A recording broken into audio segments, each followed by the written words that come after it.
Hello, everyone. Happy Tuesday. It is Tuesday, July the 29th, 2025. I can't believe July is almost gone. This summer has gone very fast.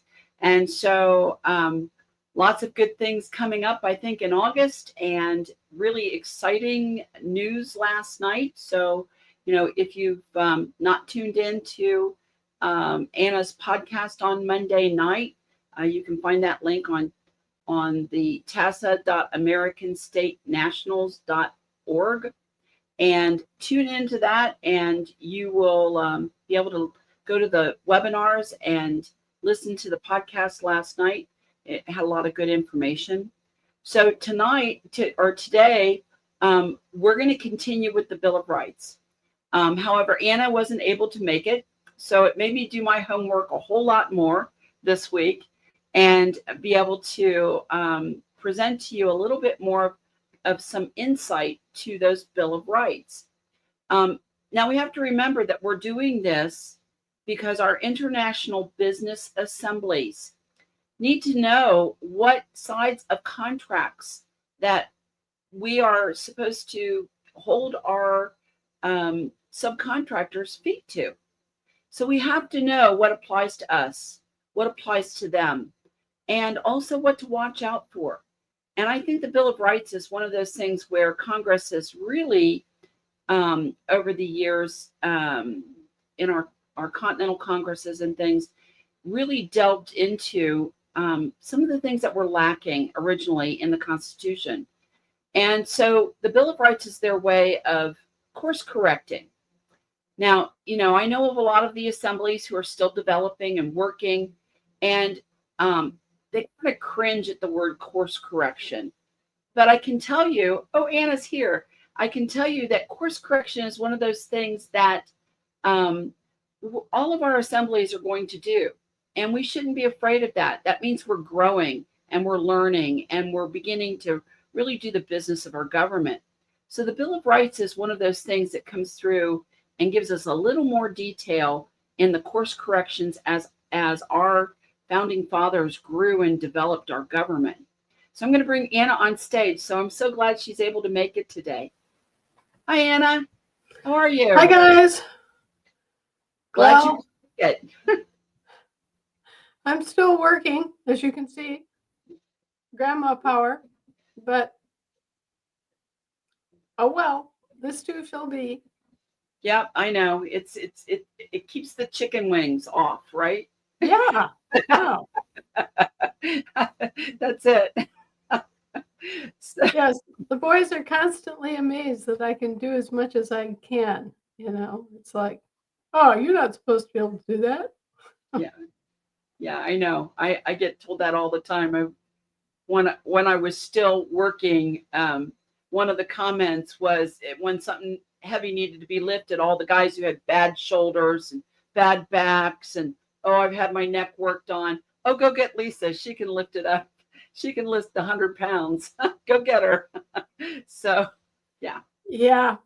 Well, building core strength goes back many, many years for me. I grew up on a farm where you threw 90-pound hay bales up on top of a wagon, right? So. Yeah. Well, I was a swimmer at the national level and weightlifter, but then my dad also in the manufacturing process found that very handy because I would run the cement mixer for him, and it was all bag goods, all 94.6 pound bag goods. I do that 8 hours a day. So I have a little strength. So anyhow, we might not bench press 400, but no. In a pinch, we can do an awful lot of repetitious labor. That's right. That's right. So Anna, today what I've got planned is we've made it through all of the text of the 1787 Constitution. And we're moving into and describing the Bill of Rights.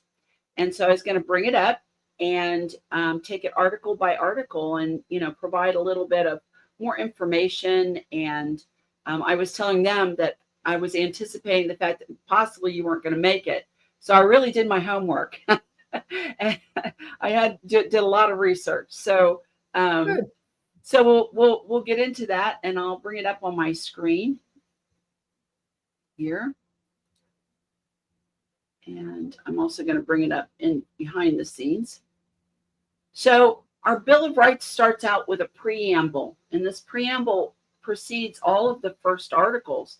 And it says the conventions of a number of the states having at the time of their adopting the Constitution expressed a desire in order to prevent misconstruction or abuse of its powers that further declaratory and restrictive clauses should be added. So I looked at that a little bit, and it was in the description of it. I think it's really important that we also talk about who the Bill of Rights applies to and why they wanted to write these Bill of Rights, right? And so it really was originally functioned as a set of restrictions on the federal government and not on the states. Right. And so it began with what the limits on what Congress could do, and reflected the framers' principles to guard, individual liberties. Right? Right. Now, the Bill of Rights has always been a contention within a contention. First of all, there's objections to the adoption of the Constitution, because strictly speaking, the Constitutions were adopted under a different agenda entirely. The states had agreed to come together and discuss one thing, and they wound up discussing the constitutions instead. And they wound up adopting the constitutions under this non-agenda scenario. So there's always been objections to the constitutions being adopted, and accusations of fraud based on the fact that they were never an agenda item in any Congress. Okay, so there was that big conundrum. And now we have the Bill of Rights being added to constitutions after the fact, which in contract law is impossible to do. You can't go back and amend a contract by simply adding to it. You have to renegotiate the contract itself, which was never done. This Bill of Rights was attached unilaterally after the fact, more as an explanation of the contracts, the constitutional contracts that were issued, than anything else. Just the states coming back after the fact and saying, hey, wait a minute, we didn't make that quite clear, did we? We need to make this more explicit and give people examples of what we mean, so that in days to come, new Congresses with new people who won't know for sure what we meant will have a guide. And so they added the Bill of Rights, sort of like a rider on an insurance policy, okay? Right. They brought forward this additional information as a tool to further limit and explicitly describe the meaning of their intent when it came to establishing the constitutional service contracts. Right. And just to give everybody a context of what you just said, it really wasn't ratified until 1791. So it was ratified after the 1790 Constitution for the states. So at this time, it didn't apply to the states. It actually didn't apply to the states until they incorporated after the Civil War. So I found that very interesting, a little nugget within everything that I've researched.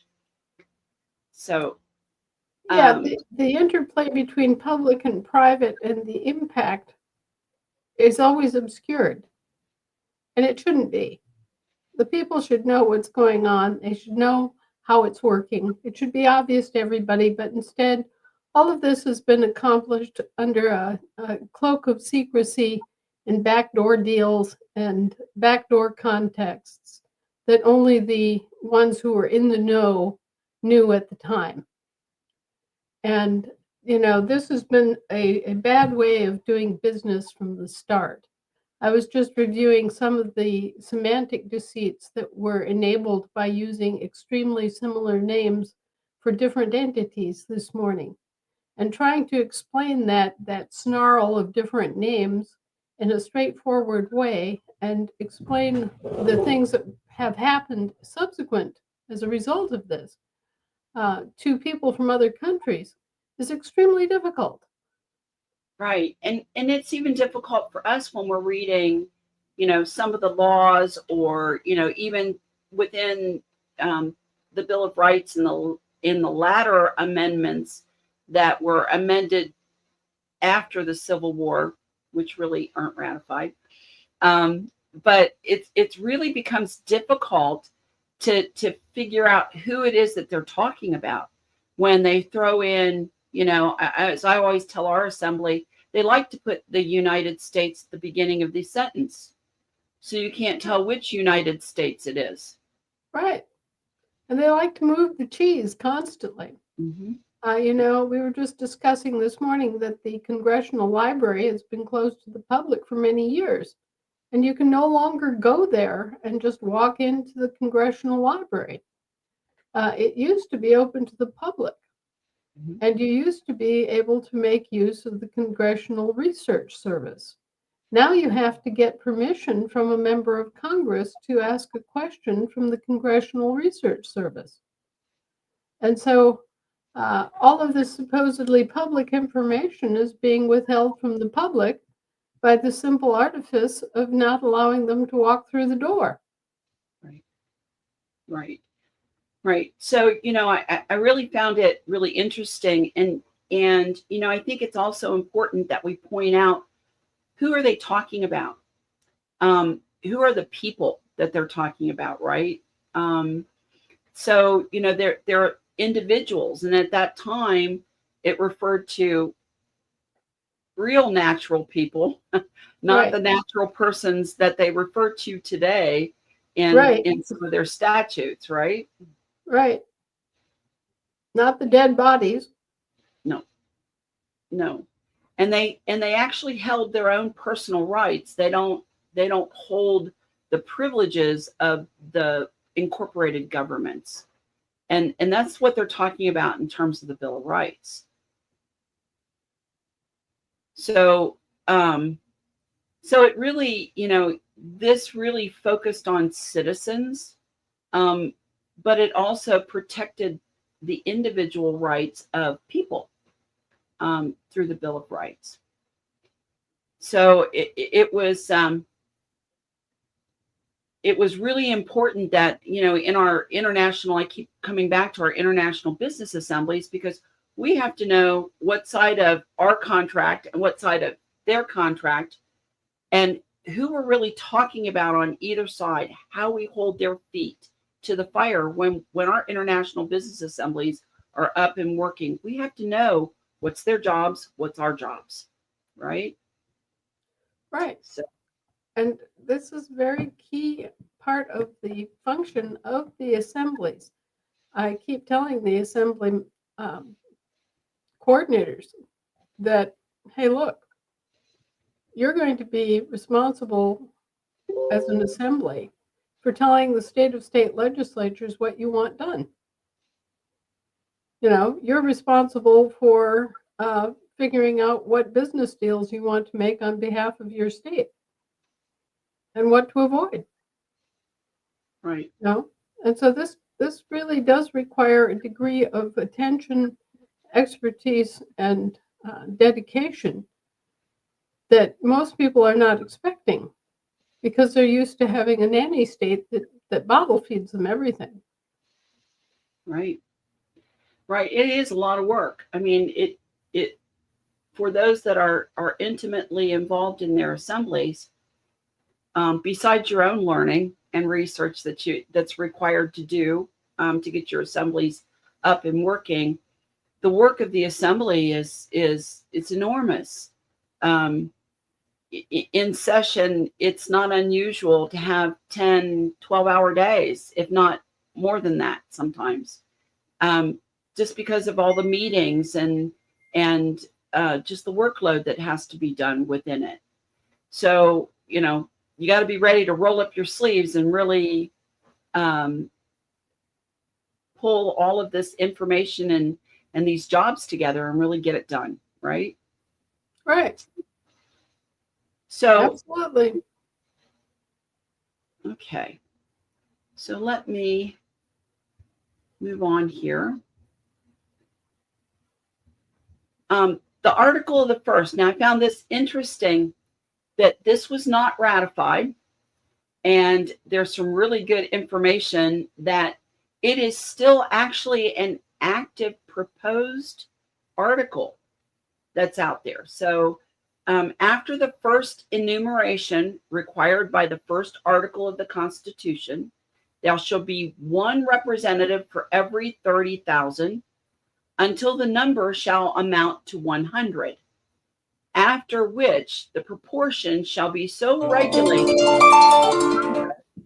that there shall not be less than 100 representatives, nor less than one representative for every 40,000 persons, until the number of representatives shall amount to 200, after which the proportion shall be so regulated by Congress that there shall not be less than 200 representatives, nor more than one representative for every 50,000 persons.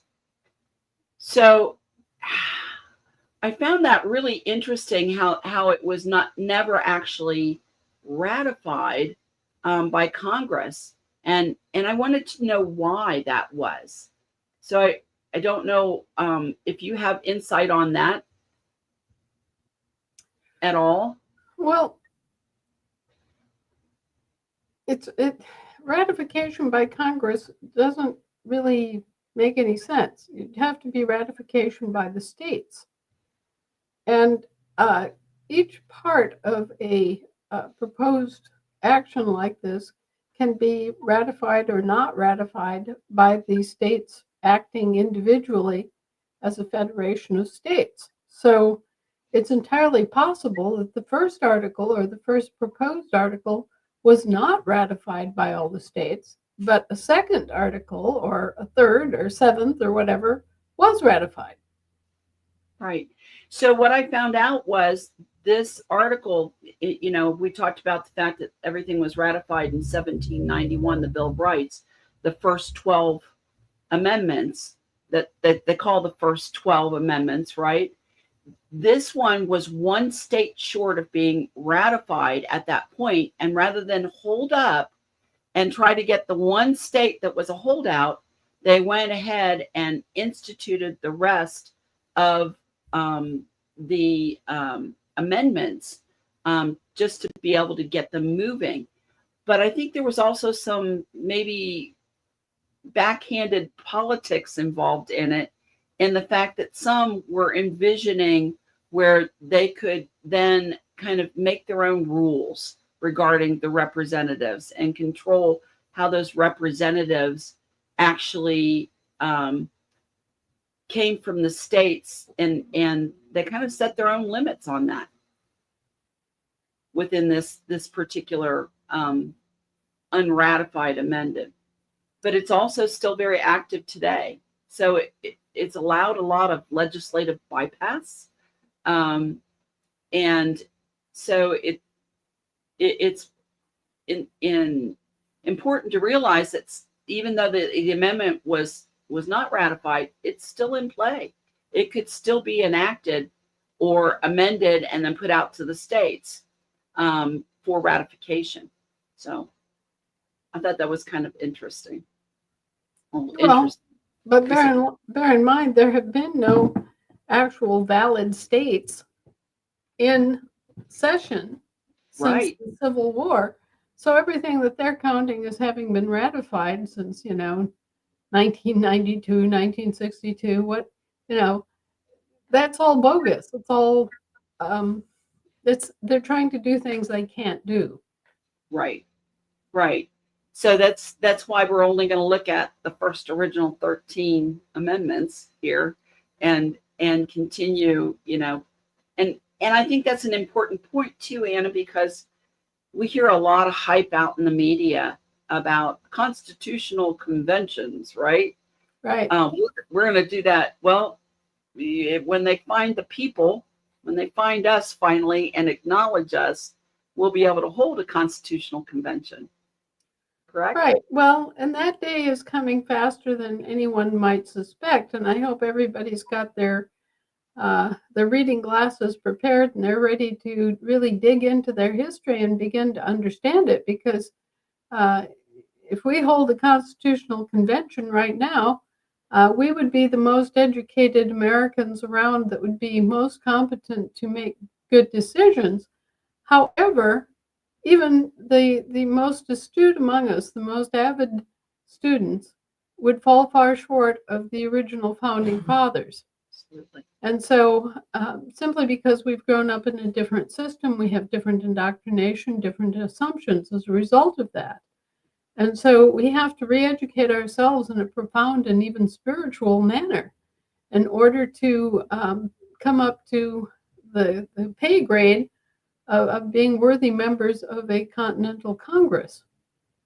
We need to know a lot more about law, a lot more about contracts. And so I personally am against having a continental Congress until we can bring our people up to speed, which may take longer than one generation, to be honest. Sure. Absolutely. Well, Anna, with that, the dangers of doing that is when you open a constitutional convention, all kinds of things can be changed, and you can inadvertently cause real trouble within our Constitution if you're not properly prepared to actually see the pitfalls as well as the benefits of the proposals that would be made in amendments. Right. And there's something even more fundamental. The American federal subcontractor has been dormant and out of the picture since 1861. Okay? And the municipal corporation that was holding the strings and acting as the United States is now bankrupt and nowhere to be seen. And the United States of America Incorporated, the British territorial version, is also tottering on the bridge of bankruptcy. So, there's the very, I would say, a likely possibility that all of the original subcontractors that were created and launched under the federal constitutions, all three of those vendors could be out of business. And then what? Then it's up to us as the employer to either do the job ourselves or to hire other vendors, other service vendors, to replace those that have gone AWOL or out of business, bankrupted, whatever. It's really no different at the end of the day. Say that I'm a householder and my lawn service goes bankrupt and my handyman repair business that I rely upon goes out of business because the man running it decides to retire, and my plumber decides to move his business south and is leaving town. Well, so now I have all this work that needs to be done, but my usual traditional subcontractors are all gone. Okay, it's the same thing with these constitutions. We hired these principals to provide these services. And if those principals are no longer in the business and the individual corporations are gone, then guess what? It's up to us. It's totally up to us to have to Time provide to mow our own lawns. That's it. We have to mow our own lawns, trim our own hedges, and take care of our own customs duties, or we have to hire people, under a different scheme. And Right. really, I think that as we're going through this and we're thinking about the Bill of Rights being added after the fact in a unilateral fashion and either ratified or not ratified by the states, as it were, we have the same issues today that we had then.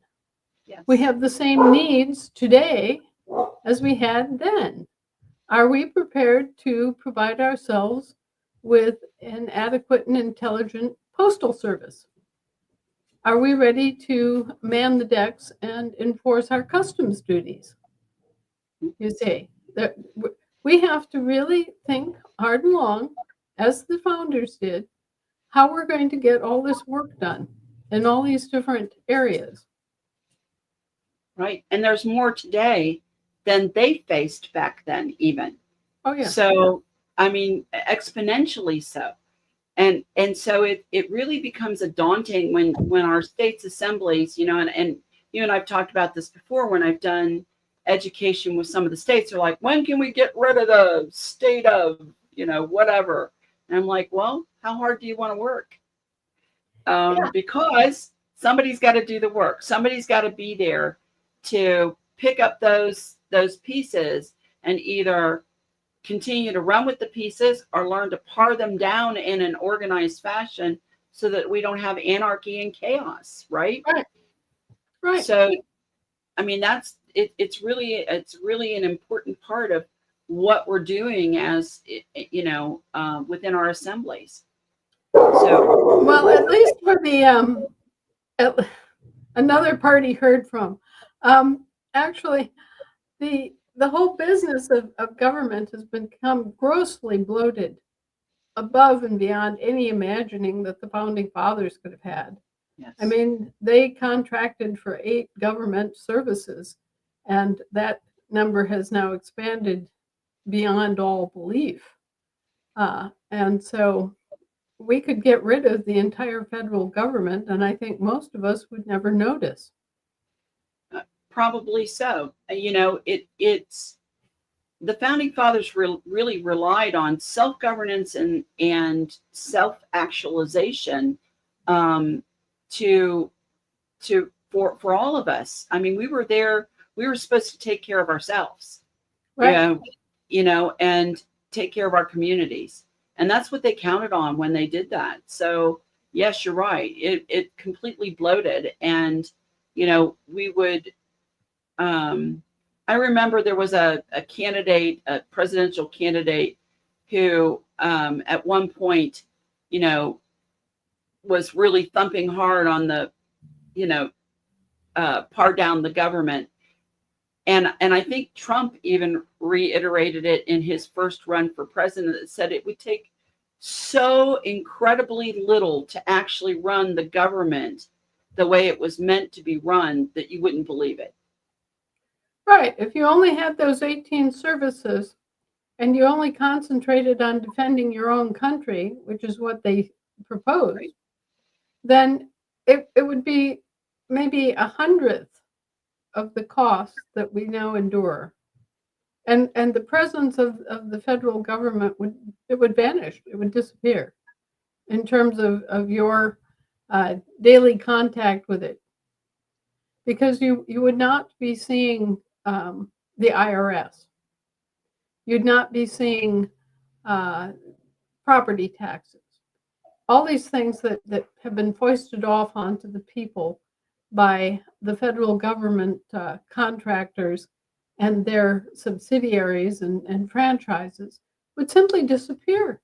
And what you would be left with would be just a relatively small smattering of public services that would take care of the most important but basic needs of the community. And all the rest of this behemoth that employs approximately 12% of the entire workforce would be gone.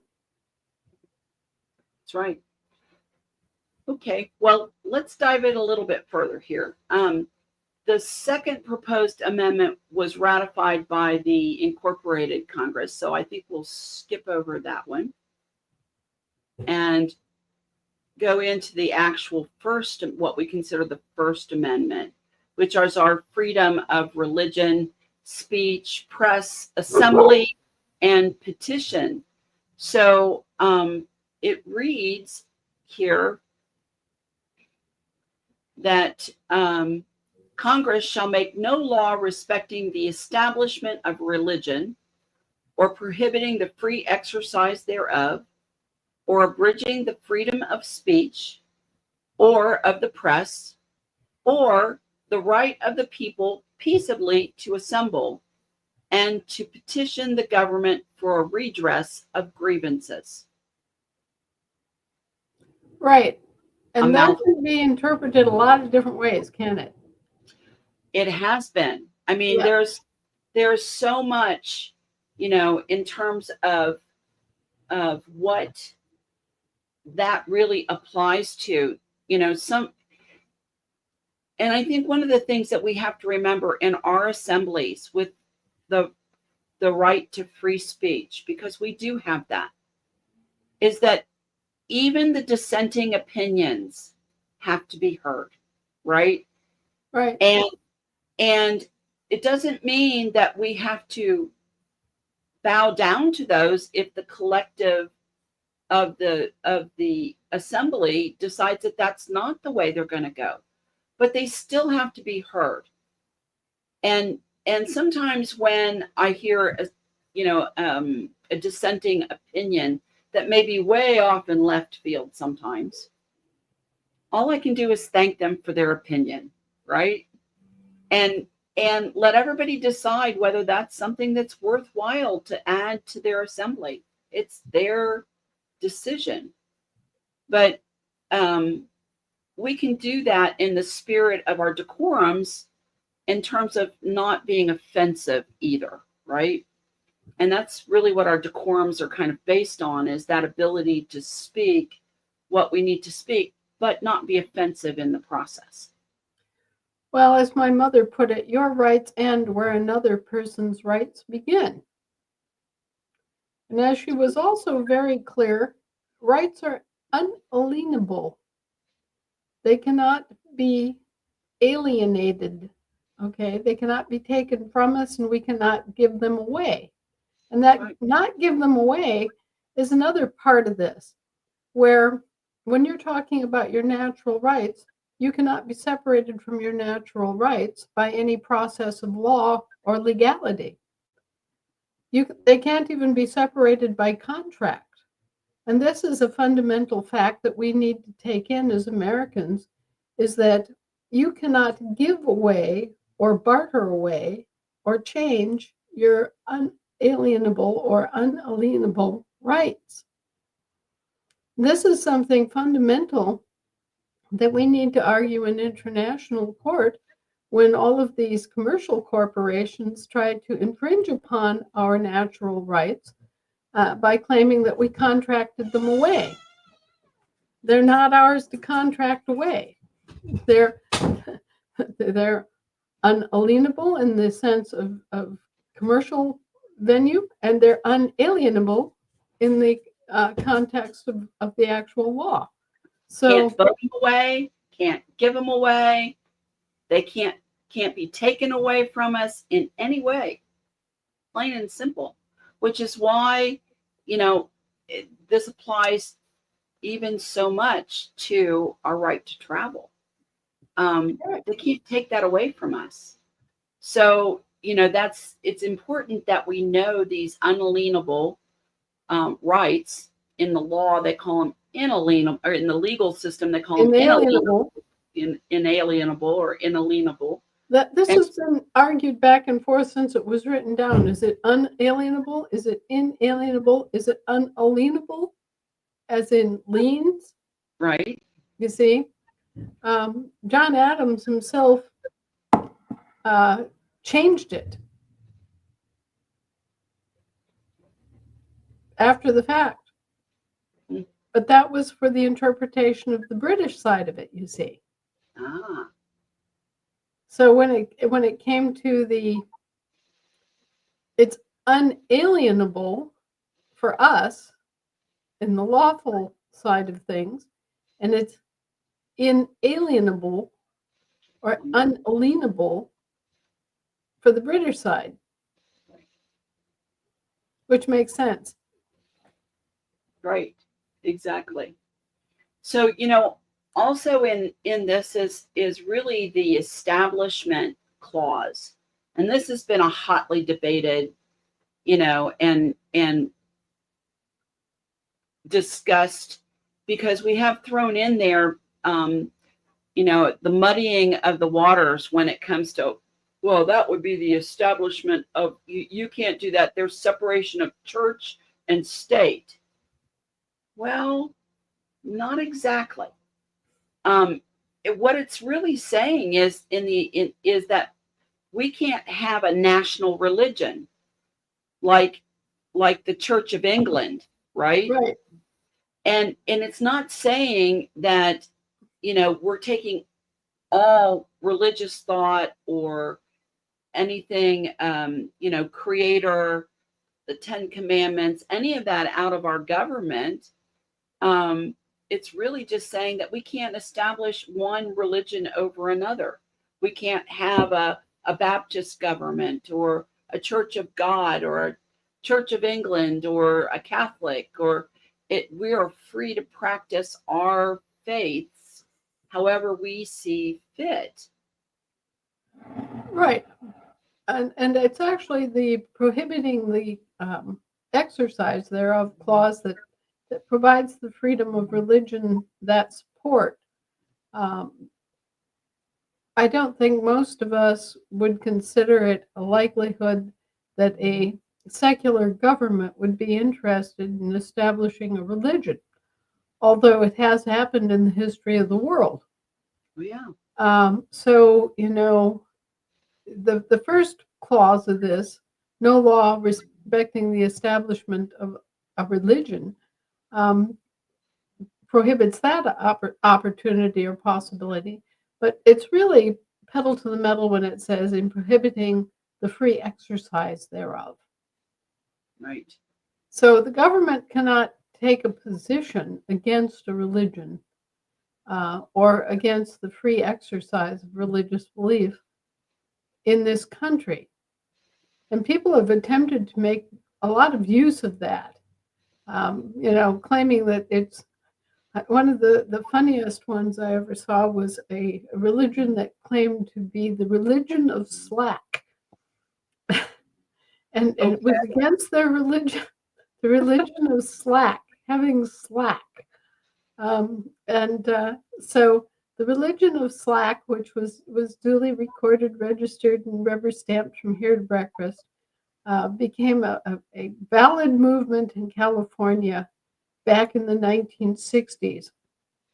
And the chief guru and prognosticator and rabbi of this movement, the religion of slack, was this guy who looked like sort of like Dick Clark with a pipe. Okay, all right. And so anyway, the religion of slack was attempting to avoid payment of all taxation and all government coercions and rules, because it was against their religion and the free exercise thereof, which was simply to relax and have fun and not bother your neighbor.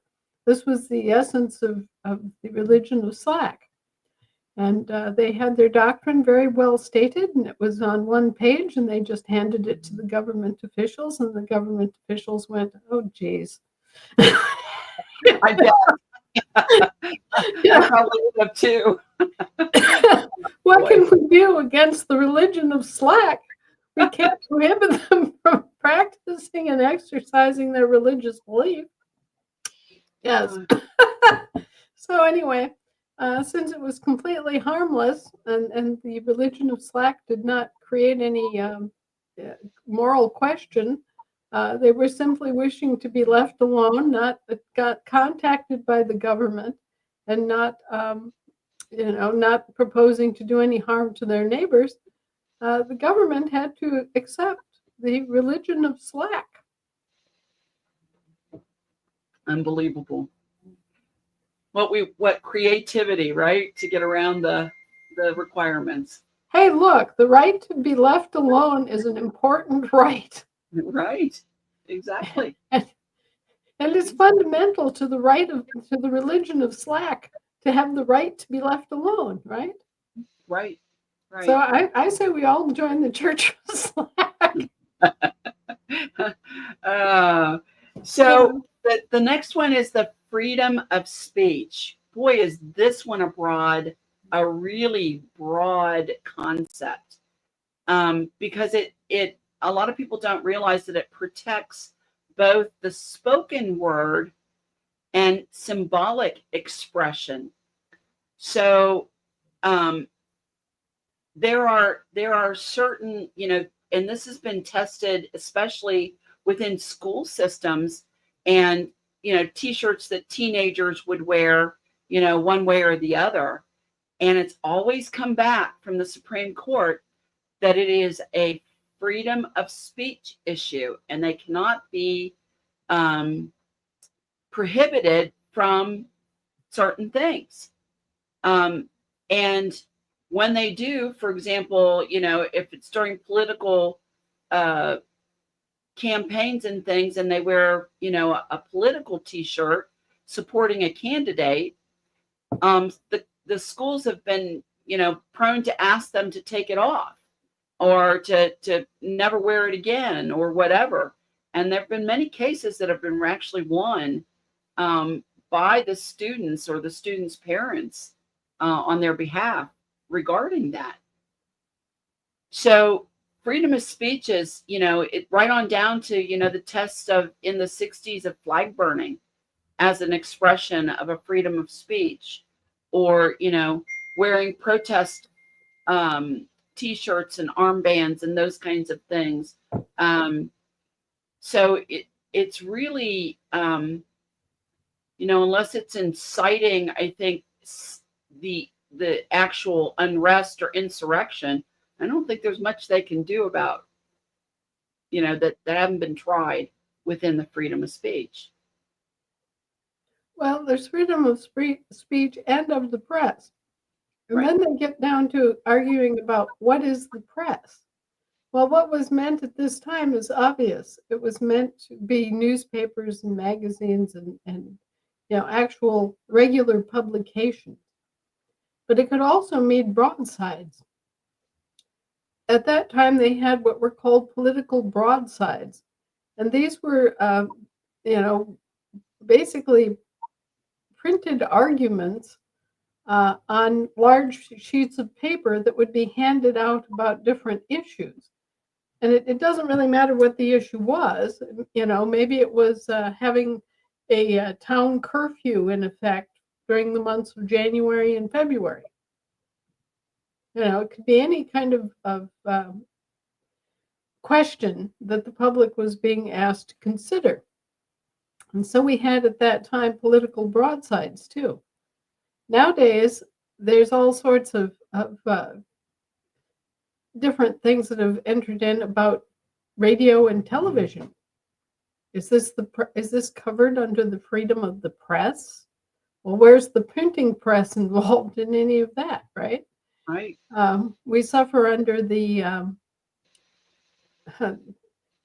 intention, which seems clear 250 years ago, and the technological age that we now live in have grown apart in language, but perhaps not in intent. And it's the perhaps not part of it that we have to be aware of. Because although this declares freedom of the press, does it really declare freedom of broadcast news? And the answer is no. That's right. It does not guarantee the freedom of broadcast news, either radio or televised. Right. And that's exactly the loophole that the government, the federal government, has employed since the 1917 act that basically allowed the suppression of broadcast news. So both radio and television have been under a federal control and gag order since 1917, but the freedom of the press, the actual newspaper, has remained. Right.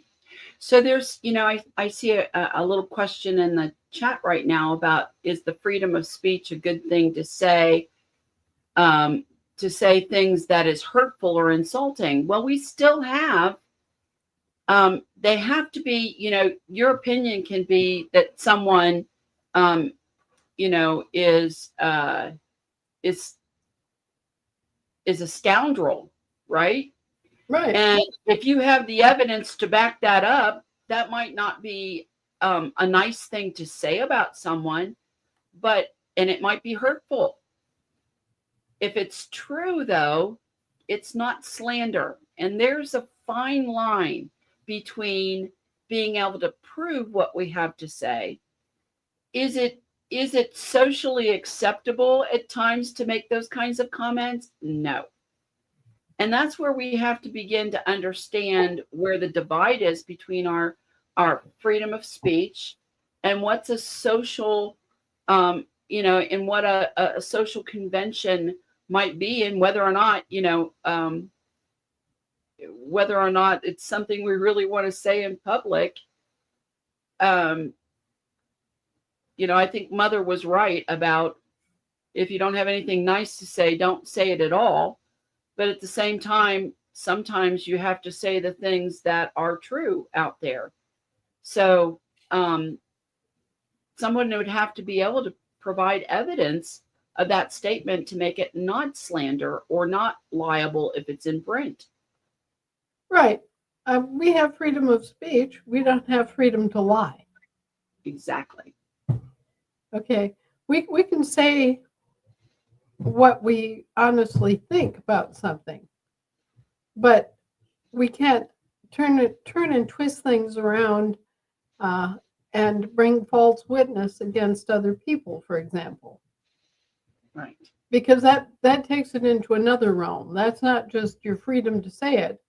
It's your accountability and responsibility to be truthful and not bear false witness that then comes into the limelight. There are other, with every freedom comes responsibility, and that includes the freedom of speech. Let's put it that way. We can't just go around slandering people in a reckless fashion and think that we're going to get away with it, because that then comes up against the prohibition against damaging people in other ways. Okay, you can murder someone without touching them. With your words, you can murder. Yeah, and that's, I've also many times, and this applies back into our jural assemblies, the study of the 10 Commandments, especially the last 5, is really important, because their meaning has a broader context than what's just in the black and white. And we need to understand, just like you said, that we can murder someone without actually physically killing them. We can kill their spirit. We can kill their business. We can kill them just in the social context. Right. So, understanding that those 5 commandments at the end have a much broader meaning and context of, especially our rights, where they apply. And as you said, where my rights end, your rights begin. Right. So, and every right has responsibility attached to it. Every single right that you can think of has responsibilities attached. And we cannot ignore those responsibilities and hope to retain those rights. right. I used to always give a little speech to my 8th graders at the beginning of the school year about their responsibilities as leaders. And I would always start with, you have rights, responsibilities, and consequences. and and I would sit down and explain it to them, and what was expected out of them as role models for the rest of the school. And it worked. Believe it or not, they actually listened most of the time. So, We have a really wonderful investigation going on right now into the members of Congress. And what are the responsibilities of the members of Congress in each of the different Congresses? And we find that two of the Congresses are fulfilled by fiduciary deputies, and the others are fulfilled by basically people that are acting as agents or as proxies in a shareholder relationship wow. in corporations. And so each of these different Congresses have members that are to fulfill different roles and have different responsibilities as a result. And so I think it's fascinating that we never consider what are the actual responsibilities of the Congress in question. We're appalled when we see the Congress doing things like allowing the pandemic and exempting themselves. We need to ask, what are the actual responsibilities of these people? What are their obligations? And what are their authorities? But we never ask that, do we? No. Well, we need to do that. We need to look at each Congress and analyze what the actual role and responsibility of the members of that Congress are. Right. And we need to encourage that, maybe that come up during their campaigns, to find out where they are within those roles, right? If we're going to elect them and put them in a job, we need to interview them a lot better. Oh, yeah, and demand better quality candidates from the political parties if we're going to continue any kind of political system at all, which is, Right.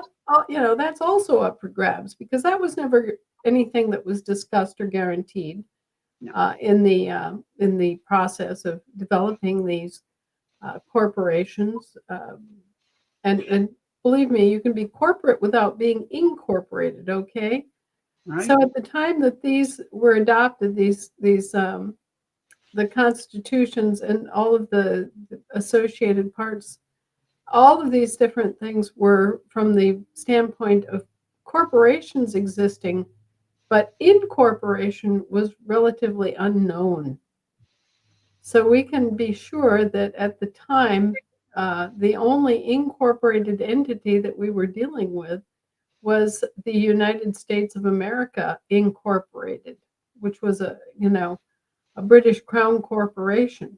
So it was already part of a larger parent corporation. Anyway, Yeah. I just think it's important that we be more aware of the fact that with rights come responsibilities, and what are those responsibilities? Right. Right. And I think that's the great promise of what we're doing with our assemblies, is as we get better, as we get more knowledge, as we learn and we grow, we're going to be able to speak to those things. And we see what the abuses and the neglect of that has led to. And it makes us a smarter society in that way. I certainly believe that. I think that ultimately we're going to learn more about ourselves. We're going to learn more about our country. We're going to learn more about other nations. The reality of our lives on earth is going to become much more apparent to us, because we've had this sort of false veneer of government standing between us and the rest of the world. And I think that when our government is pared down to its actual proper functions and its limits, that our forefathers ordained, we'll see a whole different attitude toward life. Yes, absolutely. So let's talk about the article, Article the Fourth, which actually became the Second Amendment. A well-regulated militia being necessary to the security of a free state, the right of the people to keep and bear arms shall not be infringed. What is there about that little word "not" that they don't understand? That's exactly right.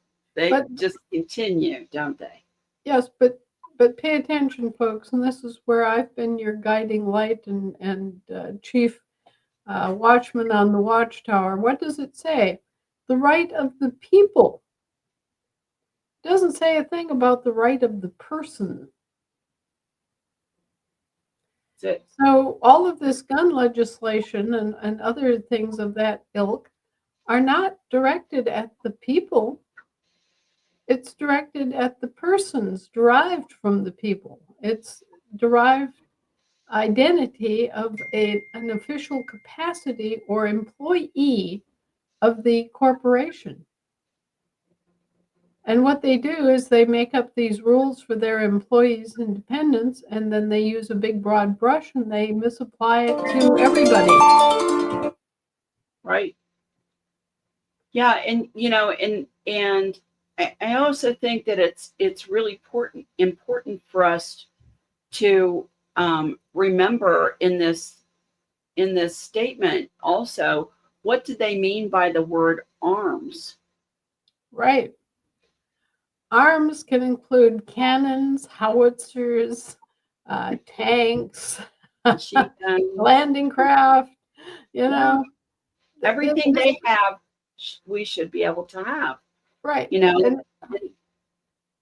And in their incorporation and during the Roaring 20s and 30s, they made laws against that. Up until that time, people actually did have those arms available. Well, some of us still do. Well, yes, that's true.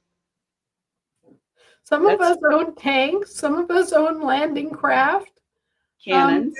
Cannons, yes. We can build cannons. We know how. We have the ability to do all of this.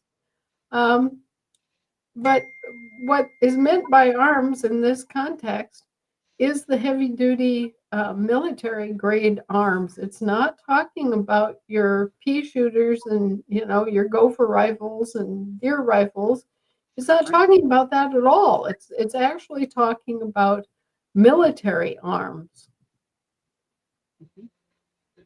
Right. And so the founding fathers felt that was really important in order to keep our government in line. It had nothing to do with defending yourself against a marauder.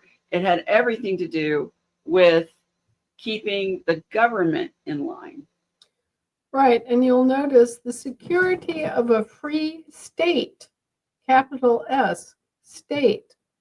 They're talking about the several states here. They're not talking about foreign governments. They're talking about our states of the Union. Mm-hmm. Yes, absolutely. So, it really came from the fact that in the colony days, Britain tried to take away all the arms. They tried to empty people of their little cannons and their larger arms that they had. Not that they had machine guns back then, but the British really did try to take away the weapons of the colonists. And our founding father says, government could get out of line on this, and the people need to be able to keep them in check. And the fact that the American population is so well armed, even Mao Zedong said, behind every blade of grass is a gun in America, right? And it has kept us a free nation. No one wants to step on our nation and start a war because they know that most Americans own weapons of some sort. Well, and there is a silver lining here. We've been used as cheap mercenaries for the last 150 years, and there isn't much that our fellows haven't learned as a result. And so we have a vastly competent resource in our veterans that many other countries don't have. These fellows know how to do things. Not necessarily by the book, but they know how to do things. Yes. So, well, I'm going to say that a lot of times within our American experience, our success has been from being bushfighters and snipers. That really is what turned the Revolutionary War, was our ability to camouflage and be able to do sniper attacks. The British had a very regimented way of war, and goodness, they marched in straight lines, right? So, and the Americans hid behind everything, every tree, every bush, and anything they could hide behind, in order to basically ambush the British. So, it's a long legacy of being able to defend our land and our people, our homes, from a government. So I think that's really important. And this is also where, we get the founding and the ability to have our militias, right? Our state militias. And it gives us the ability to have our militias well armed, that they have their arms, that they know how to use their arms. And in the possibility that there is some kind of incursion or border incursion, we can defend our states as well. Well, we can. And I think that we need to be aware that there has been a long, long history of contention over the idea of maintaining a professional military force. Thomas Jefferson and John Adams were both adamantly opposed to maintaining a professional military force because of the way that a professional military force tends to become a coercive element against civilian government. And they also tend to create an overbearing amount of expense. And in this, as in many other instances, they were proven right. We have a professional military in this country and have had a professional military ever since the Civil War. As a result of that professional military, we've had gross expansion of the military budget. And it just keeps growing and growing and growing. And we've even been put in the position of being the world's policeman by the same military forces operating upon the political structure of the government. So there is a big argument against having a professional military, or at least allowing the professional military to expand and grow to the extent that ours has. And so just be aware that our government and our country began on the efforts of individual people and did not depend upon a professional military. The ragtag army that George Washington put together was not a professional military. It was an army of the people, but it was not by any means professional. I mean, they didn't have similar uniforms. They didn't have similar training. They came from every possible little hodunk village from here to Poughkeepsie. And they, as someone once said, they couldn't march, fight, or train together But, when seeing a flock of turkeys for the first time in 3 weeks, they could shoot. Okay. And so this was not a professional military that won our freedom. It That's was right. a group of many groups of what has been called the rabble in arms. Okay. Right. Right. So I think the key points of the Second Amendment is that it helps shield the people and the states from federal disarmament, and it anchors our militia services as state based, Right. citizen soldier model, which is what our militias on our assemblies are really all about, forming and affirm the natural rights of self-defense along collective security. I mean, just as recently as 2008, there was a whole case over in Washington, D.C., the right to bear arms within Washington, D.C. to defend yourself in your own home. And the law was struck down by the Supreme Court. It said, even in Washington, D.C., the people have a right to bear arms, and they have a right to defend their homes. But then Right. it also provided a check on the growth of a permanent standing army, sort of, because we see where that has overflowed its boundaries and its budgets over all the years. So, What was it? Now it stands at $13 trillion that just disappeared in the defense budget. Nobody knows where it went. right. Yeah. It's a lot of golden toilet seats. But here's where we are with the well-regulated militia being a state institution. And this is why our state assembly militias are 100% guaranteed and perfectly lawful and legal. There's nothing that anyone can say about a well-regulated state militia in this country. Nope. And as long as we're peaceful in the proceedings that we are doing, and we're defensive, not offensive, in terms of what we're doing, then that falls well within the boundaries of our Second Amendment. Right. So, but remember, it's the people. Persons have no rights. People. It's the people who have the rights. That's right. And to be one of the people, you have to be standing on the land and soil, right? That's exactly right. So keep that in mind as you go forward here.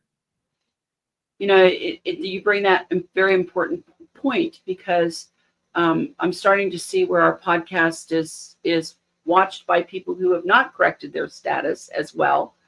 And, there's a definite designation between what a U.S. citizen or a U.S. person can do and what a state national who is one of the people can do. And they don't really ever come out and tell you that they've stolen essentially your identity and created this fictional character that they join you together with. And so it's really important. We have a lot of militias on our state that are populated by U.S. citizens. And they think they're doing the right thing. They think they're under the Second Amendment by doing that. Their intent may be completely honorable, right, but they run afoul of that U.S. person part of it the minute that they get any kind of outside of that box. Then the other federal government, they can come in and arrest them, Right. Because it doesn't say the right of the person to keep and bear arms. No, the person has no such right. It's only the people. And in order to be one of the people, you have to be standing in your birthright capacity as an American. You cannot be working for the federal government. People that work for the federal government, or even a franchise of the federal government, like the state of Ohio, um, do not have any right to keep or bear arms, or they have no constitutional guarantees whatsoever, because although they live under the limitations of the constitutions, they do not inherit any of the rights or benefits or guarantees of the constitutions. Right. They only get their privileges. They only get privileges, which are Easily conferred. Yeah, they can be taken away, they can be given, they can be taken away at will by the principals who hired them. Okay, so there, it's important to know that as a U.S. citizen or citizen of the United States, you have no constitutional guarantees. You have only to observe the constitutional limits. That's right. That's right. Well, let's take one more. The Article of the Fifth, or what became the Amendment number 3, or Third Amendment. No soldier shall in time of peace be quartered in any house without the consent of the owner, nor in time of war, but in a manner to be prescribed by law. This is because the British had a nasty habit of foisting off the care and upkeep of their soldiers on the populace. They would arbitrarily say, oh, well, you have a 6-bedroom house and you only use 3 bedrooms, therefore we're going to bivouac 6 soldiers with you, and you're going to be responsible for feeding them and keeping them warm and darning their clothes and blah, blah, blah, blah, blah. Right. So in the meantime, the soldiers stole from them and confiscated their arms and did all of these things that, just were just untenable for our colonists, our people, our founding people. Right. So this process of foisting off the soldiery on the civilian populace was something that the colonial Americans very much resented and resisted. And as a result,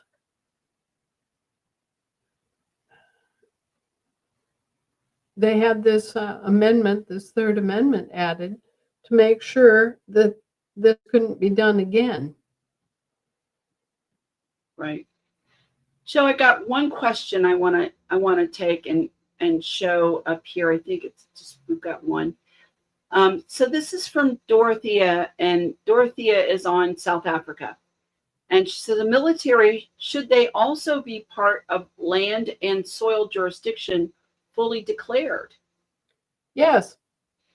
In fact, the word military goes with the land and soil jurisdiction, and admiralty goes with the sea jurisdiction. But what we've got now is a mercenary force that belongs to the air jurisdiction and is commercial in nature. So it's not a military, it's a mercenary force. So when you say military, it carries a connotation of being lawful, and that's not what we've got now. We haven't had a actual military in this country since Abraham Lincoln pulled his sleight of hand back in 1861. Right. Well, Anna, I think we're there for today, and we didn't have too many other questions. And so next week we'll pick up with the Fourth Amendment, and we can talk a lot about that one. So I'm sure. Well, I'm glad we're doing this, because it's encouraging everyone to take the time out to finally do what we should have done when we were in 6th grade and read the founding documents so that we have a grasp of what they actually say. Right. Yes, absolutely. We have to know that to go forward. And our assemblies are going to be much better off if we're back teaching our assemblies the Bill of Rights and the Constitution, so that they know what to do and how to direct our government too when we get into those discussions on our assemblies or within our international business assemblies. And I think it helps them get a really good context of and a good feeling for where we come from. Well, yes, and it prepares us for eventualities. Imagine how shocked people might be if suddenly one day they wake up and not only the United States Incorporated, the municipal government is gone, but boom, the territorial government is gone too. And suddenly they're it. They're the only government left standing on the entire continent. What are they going to do? How are they going to react? I think most people would be so shocked that they wouldn't have a comeback. They wouldn't have a position. They wouldn't be organized to take charge of the situation. At this point, we're the only lawful, fully constituted provenance government in this entire country.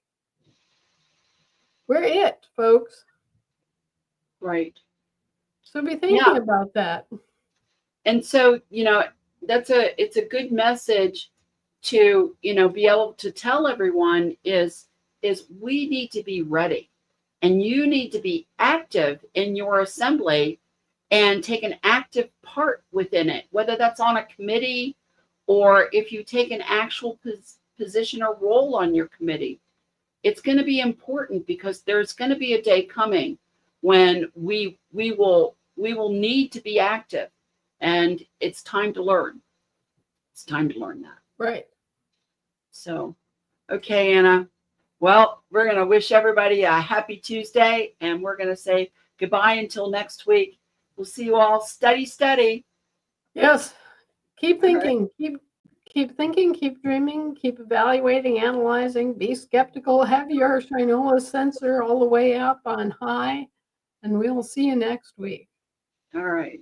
Thank you. Bye.